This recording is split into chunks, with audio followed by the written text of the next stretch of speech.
মোবাইলে কথা বলার সময় অপর ব্যক্তির অনুমতি ছাড়া কল রেকর্ড করার বিধান কি? এই প্রশ্নের উত্তরে আমরা সুনানে তিরমিজির একটি হাদিস উল্লেখ করতে পারি, যে হাদিসে নবী করিম সাল্লাল্লাহু আলাইহি ওয়াসাল্লাম ইরশাদ করেছেন, ইযা হাদ্দাসার রাজুলু ফালতাফাতা ফাহিয়া আমানা। কোনো ব্যক্তি যখন কারোর সঙ্গে কোনো কথা বলে, কথা বলার পর সেখান থেকে তিনি চলে যান, তার অগোচরে সে কথাটি যার সঙ্গে তিনি শেয়ার করেছেন, যার সঙ্গে সে কথা বলেছেন, তার কাছে আমানত হিসাবে থাকে। অর্থাৎ কথাটি যদি এমন হয় যে কথাটি সেই ব্যক্তি অন্য কারোর কাছে সচরাচর শেয়ার করবেন না, যার তার কাছে বলবেন না, এবং কথাটি তিনি গোপন করতে চাইছেন বা গোপন করবেন এমন কথা, তাহলে সেক্ষেত্রে সে কথা অন্য কারোর কাছে বলে বেড়ানোটা হলো আমানতের খেয়ানত করা। এবং এই জঘন্য অপরাধটি আমরা অনেকেই করছি, এবং এক্ষেত্রে আমাদের কোনো সচেতনতা নেই বললেই চলে।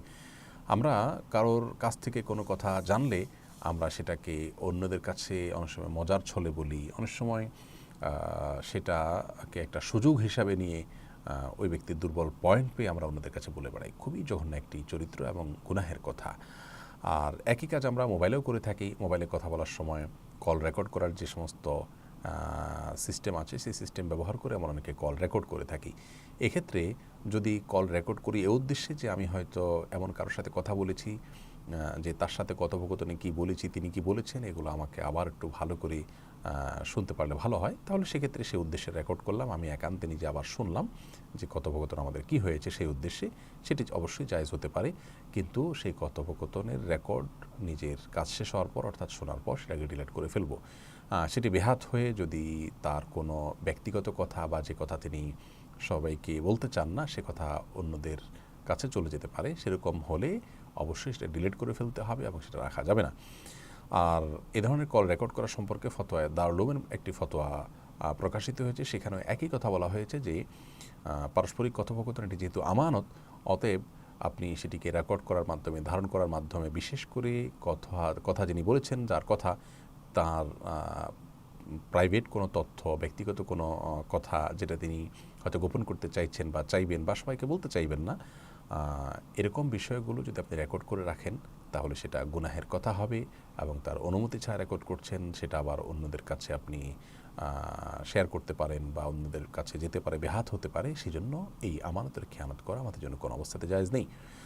আজকাল আমরা অনেকে কয়েকদিন পরপরই দেখি যে স্ক্রিনশটগুলো আমরা শেয়ার করি, অর্থাৎ ব্যক্তিগত যে আলাপচারিতা হয়ে থাকে ইনবক্সে, সেগুলো শেয়ার করি। এই শেয়ার করা কথাগুলোর মধ্যে যদি এমন কোনো কথা থাকে, যে কথা, যে আলাপচারিতা আপনার এবং তার মধ্যে একান্তে হয়েছে এবং তিনি অন্যদের সঙ্গে শেয়ার করাটা পছন্দ করবেন না, বা এখানে এমন কিছু আছে যেটা অন্যদের মধ্যে শেয়ার হলে তিনি হেয় হবেন, অপমানিত হবেন, বা তিনি ক্ষতিগ্রস্ত হবেন কোনোভাবে, মানে তিনি মনে কষ্ট পাবেন, তাহলে সেক্ষেত্রে এটা অন্যদের কাছে শেয়ার করাটা এটা এক ধরনের অপরাধ, এটাও গুনাহের কথা।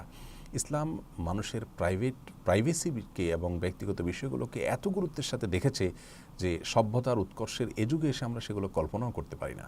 তো এই জন্য একজন মুসলমান তিনি তার জীবনের প্রত্যেকটা দিক সম্পর্কে সুস্পষ্ট নির্দেশনা পাওয়ার জন্য কোরআন এবং হাদিসই তার জন্য যথেষ্ট।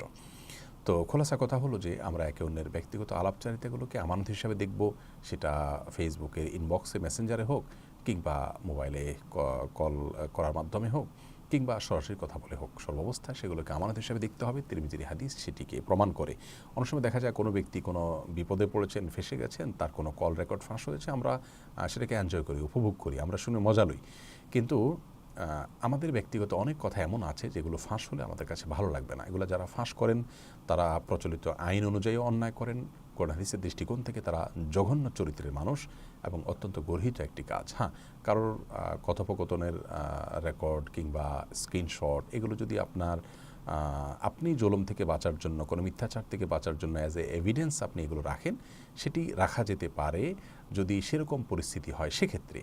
কিন্তু নিছক আপনার সন্দেহের বশে রেকর্ড করে রাখা কিংবা আপনার স্ক্রিনশট নিয়ে সেটাকে পাবলিকলি প্রচার করে বেড়ানো, ওই ব্যক্তিকে অপমান করা, তাকে তুচ্ছ-তাচ্ছিল্য করা, এগুলো ইসলাম কোনোভাবেই অনুমোদন করে না। আল্লাহ আমাদের সকলকে উন্নত মানবীয় চরিত্র যেন আমরা ধারণ করতে পারি, সেই তৌফিক দান করুন।